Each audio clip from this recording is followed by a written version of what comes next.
جمشید، تمہارے باپ نے تمہیں میرے بارے میں یہ بھی بتایا تھا کہ میں ماں باپ سے 70,000 گنا زیادہ اپنے بندوں سے محبت کرتا ہوں۔ یہ تم تھے جس نے میری قدر نہ کی، اس لیے میدان حشر میں تمہیں اتنی سختیاں اٹھانی پڑی۔ میرا عدل بے لاک ہوتا ہے، میری رحمت ہر شے پر غالب ہے۔ فرشتوں نے نجات کا فیصلہ تحریر کر کے نامہ اعمال اس کے داہنے ہاتھ میں دے دیا۔ جمشید کے منہ سے شدت جذبات میں ایک چیخ نکلی۔ اسے جنت کا پروانہ مل گیا تھا۔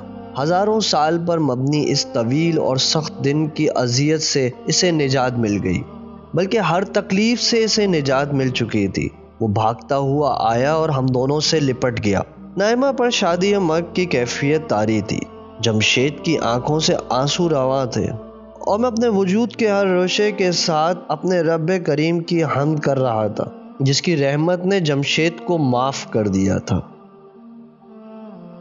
ہمارا پورا خاندان حوض کوثر کے VIP لانچ میں جمع تھا۔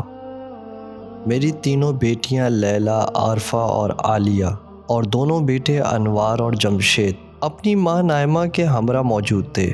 جمشید کے آنے سے ہمارا خاندان مکمل ہو گیا تھا، اس لیے اس دفعہ خوشی اور مسرت کا جو عالم تھا وہ بیان سے باہر تھا۔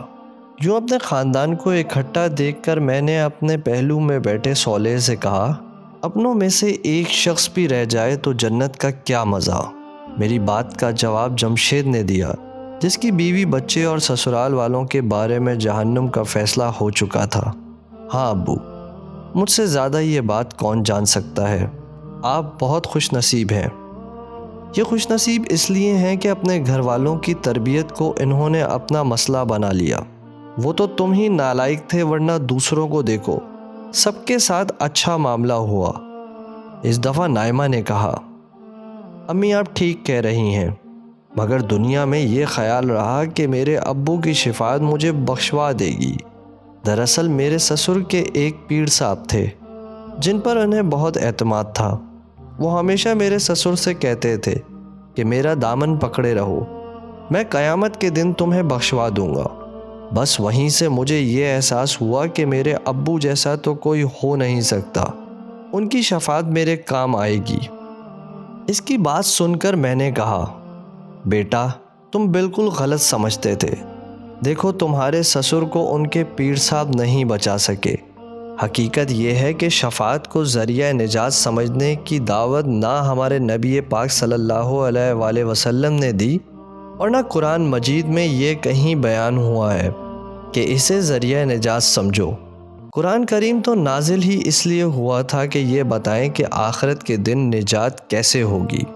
اس نے بار بار وضاحت کیا تھا کہ روز قیامت نجات کا پیمانہ ایک ہی ہے، یعنی ایمان اور عمل صالح۔ نزول قرآن کے وقت سارے عیسائی اسی گمراہی کا شکار تھے کہ حضرت عیسیٰ علیہ السلام کی شفاعت انہیں بخشوا دے گی، جبکہ مشرکین یہ سمجھتے تھے کہ ان کے بت خدا کے حضور ان کے سفارشی ہوں گے۔ اس لیے قرآن مجید نے بار بار اس بات کو واضح کیا کہ شفاعت کوئی ذریعہ نجات نہیں، انسان کو وہی ملے گا جو اس نے کیا ہوگا۔ لیکن شفاعت کا ذکر قرآن میں آیا تو ہے اور حدیث میں بھی اس کا ذکر ہوا ہے۔ جمشید نے سوال کیا۔ میں نے اس کے سامنے ایک سوال رکھتے ہوئے کہا، یہ بتاؤ کہ پورے قرآن یا کسی حدیث میں کہیں یہ کہا گیا ہے کہ شفاعت کو ذریعہ نجات سمجھ کر اس پر بھروسہ کرو یا اس کے لیے دعا کرو؟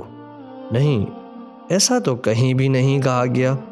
جمشید کی جگہ انور نے پورے اعتماد اور وثوق سے کہا، تو جمشید نے اس سے اختلاف کرتے ہوئے کہا، نہیں بھائی، ہم تو ہر اذان کے بعد شفاعت کی دعا کرتے تھے۔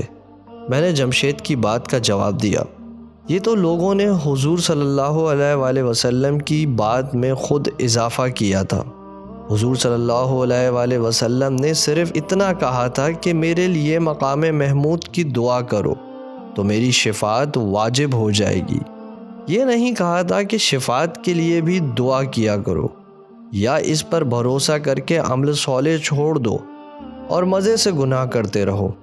صالح نے مجھے مخاطب کرتے ہوئے کہا، عبداللہ تم رکو، میں انہیں شفاعت کا تصور تفصیل سے سمجھاتا ہوں۔ دیکھو، اصل نجات کا ضابطہ ایمان اور عمل صالح ہے، اور اس کے سوا کچھ اور نہیں۔ اگر آج کسی کو معافی مل رہی ہے تو دراصل وہ کسی کی شفاعت سے نہیں مل رہی، بلکہ اللہ تعالیٰ کے علم، قدرت اور رحمت کی وجہ سے مل رہی ہے۔ قرآن کریم میں اس بات کو اس طرح بیان کیا گیا ہے کہ اللہ تعالیٰ بس شرک ہی کو معاف نہیں کریں گے، اس کے علاوہ جس گناہ کو چاہیں اور جس شخص کے لیے چاہیں بخش سکتے ہیں۔ چھوٹے موٹے گناہوں کو تو اللہ تعالیٰ دنیا کی سختیوں اور نیکیوں کی بنا پر معاف کر دیا کرتے تھے، لیکن جن لوگوں نے گناہ کا راستہ مستقل اختیار کیا رکھا اور توبہ نہیں کی، انہیں تو بہرحال اس راہ پر چلنے کے نتائج آج بھگتنا پڑ رہے ہیں۔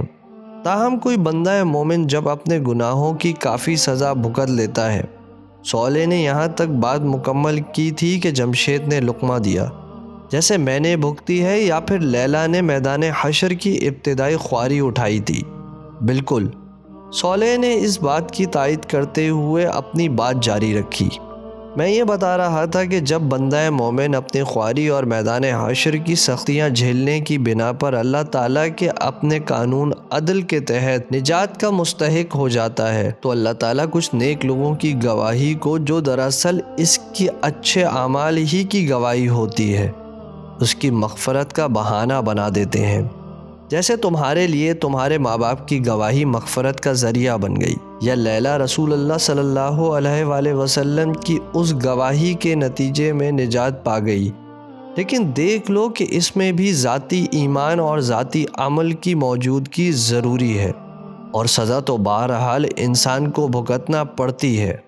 تو یہ بتاؤ کہ سزا بھگت کر معافی کا راستہ بہتر ہے، یا شروع ہی میں توبہ اور عمل صالح کا راستہ اختیار کر لینا اور بغیر کسی سختی کے نجات پا جانا بہتر ہے؟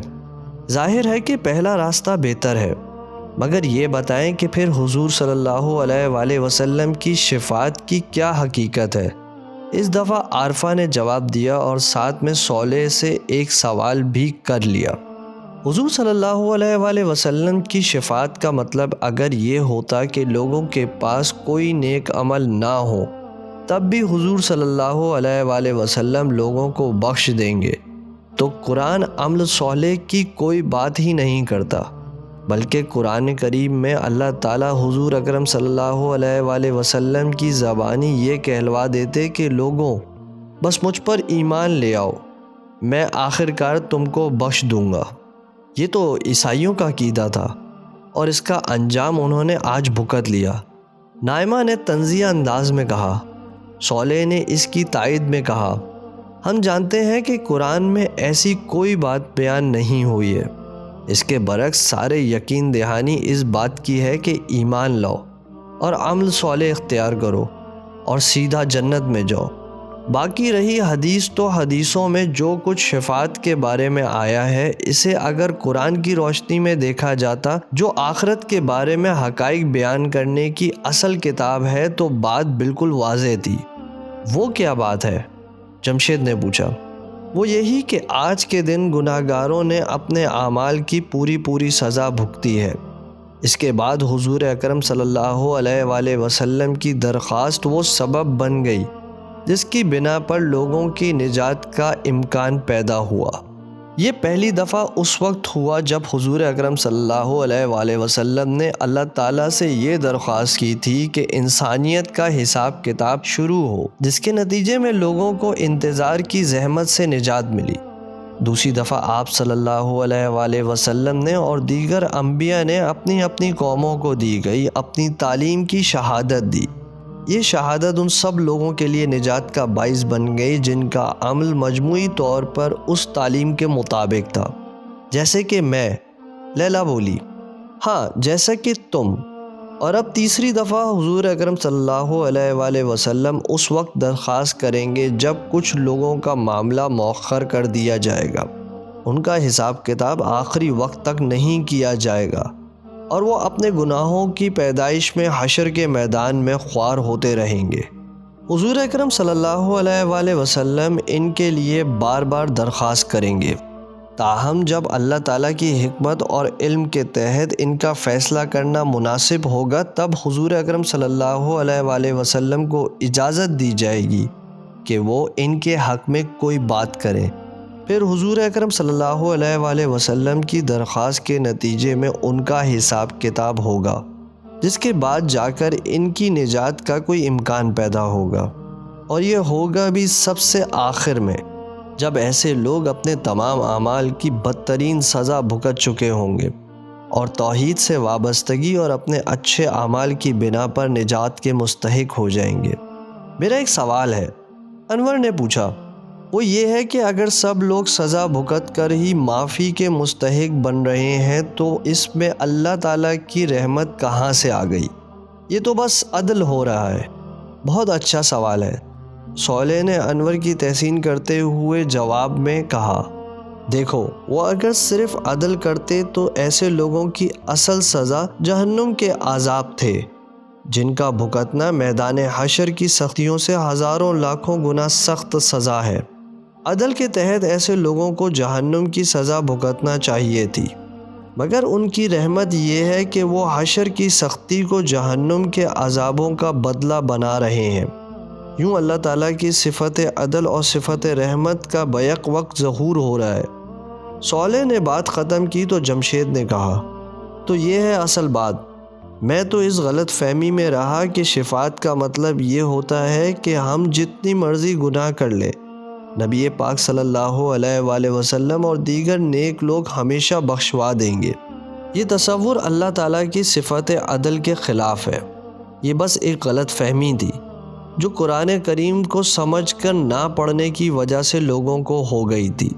نجات تو صرف ایمان اور عمل صالح سے ہوتی ہے، باقی رہی معافی تو وہ اللہ تعالیٰ کی رحمت سے ملتی ہے۔ اللہ تعالیٰ بس یہ کرتے ہیں کہ اس معافی کا اعلان اور سبب کسی نیک بندے کی گواہی یا درخواست کو بنا دیتے ہیں۔ اس سے اللہ تعالیٰ کا مقصود اپنے محبوب اور برگزیدہ بندوں کی عزت افزائی ہوتی ہے۔ نجات تو اپنے اصول پر ہوتی ہے، اور تم سے بہتر اب یہ کون جانتا ہے کہ انسان جہنم میں نہ بھی جائے تب بھی گناہوں کی کتنی سزا حشر کے میدان کی سختیوں کی شکل میں بہرحال بھگتنا پڑتی ہے۔ کیا جہنم میں جانے کے بعد بھی نجات کا کوئی امکان ہے؟ عالیہ نے سوال کیا تو ایک خاموشی چھا گئی۔ کچھ دیر بعد صالح نے اس خاموشی کو ختم کرتے ہوئے کہا، قرآن کہتا ہے کہ نہ کہ اللہ تعالیٰ بس شرک ہی کو معاف نہیں کریں گے، اس کے علاوہ جس گناہ کو چاہے اور جس شخص کے لیے چاہے بخش سکتے ہیں۔ مطلب؟ انور نے پوچھا۔ لیکن ان گناہوں کے باوجود جن لوگوں میں ایمان باقی ہو، انہیں آخر کار معافی مل سکتی ہے، مگر یہ معافی کس کو ملے گی، کب ملے گی، یہ باتیں اللہ تعالیٰ کے سوا کوئی نہیں جانتا، اور نہ کوئی اور طے ہی کرے گا۔ اور میرے بھائی، جہنم تو ایک پل رہنے کی جگہ نہیں ہے۔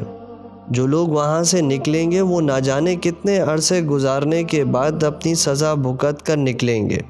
یہ مدت اتنی زیادہ ہوگی کہ اربوں خربوں سال بھی اس حساب میں چند لمحوں کے برابر ہے۔ اس بارے میں تو نہ ہی سوچے تو بہتر ہے۔ میرے خدایا، انور نے لرز کر بولا، جہنم تو دور کی بات ہے، حشر کے میدان میں ایک پل کھڑے رہنا بھی ناقابل برداشت عذاب ہے۔ جمشید نے اپنے تجربے کی روشنی میں کہا۔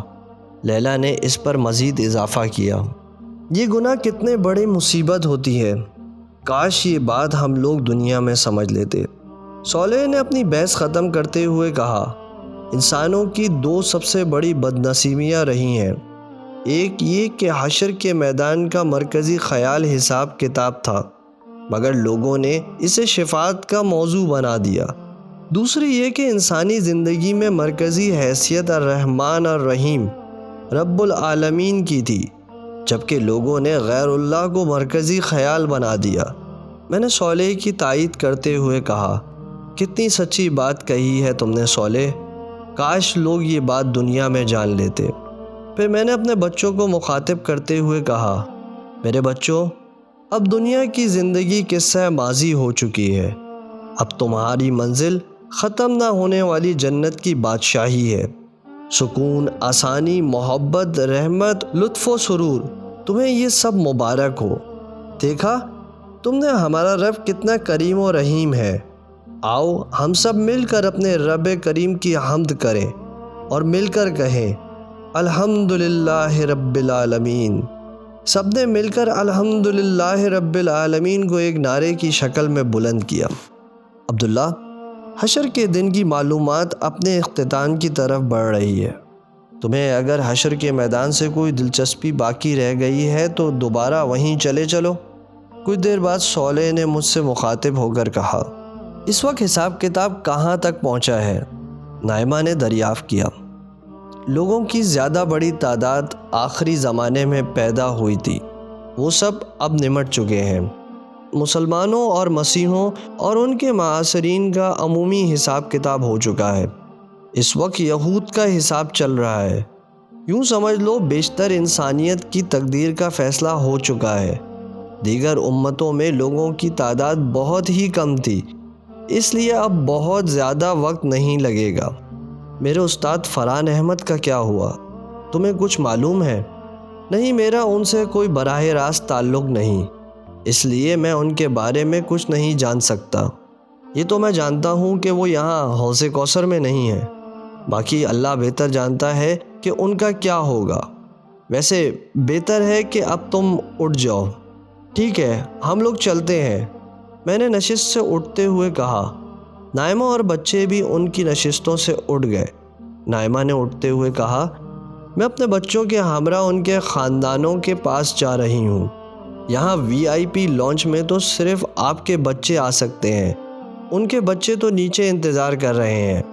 میں ان کے پاس جا رہی ہوں، اور ہاں، مجھے اپنے جمشید کے لیے کوئی نئی دلہن بھی ڈھونڈنی ہے۔ اس آخری بات پر ہم سب ہنس پڑے، سوائے جمشید کے۔